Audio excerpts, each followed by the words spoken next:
Ay, go! Grabe naman ang pangalan mo eh. Pag-titong buhay, ang bunda naman ha. Ito po talaga. Again po, ulit-ulit ko po to.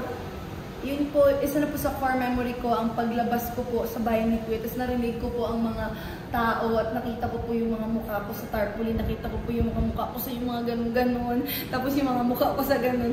Sobrang po talaga akong naiyak. Sobrang po akong nagpapasalamat. Hindi po namin akalain sa loob na ganito po kainit yung suporta niyo po sa PBB dito sa labas, sa outside world. Kung saan dito ang totoong laban. Maraming salamat po.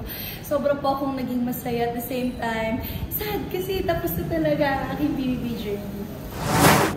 Ako, pinili ko po talaga si Ate Klang and no regrets po ako kay Ate Klang. Ate Klang is one of the reasons po na bakit okay po ako sa loob ng bahay. It was already hard enough po sa loob ng bahay. Marami po kami pinagdadaanan sa loob ng bahay. Pero isa po si Ate Klang sa nagbigay ng balance, the source of respect inside the house, the reason why masaya ang loob ng bahay. Isa pa sa mga nagbigay ng inspirasyon sa aming mga housemates, magpakatotoo.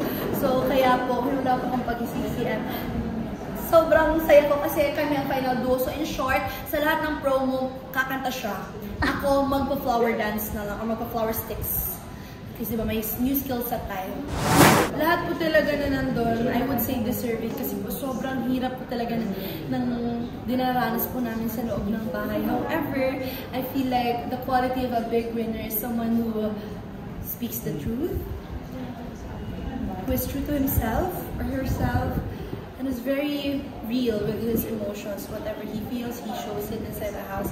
He or she shows it inside your house, and I feel like growth is also an important factor.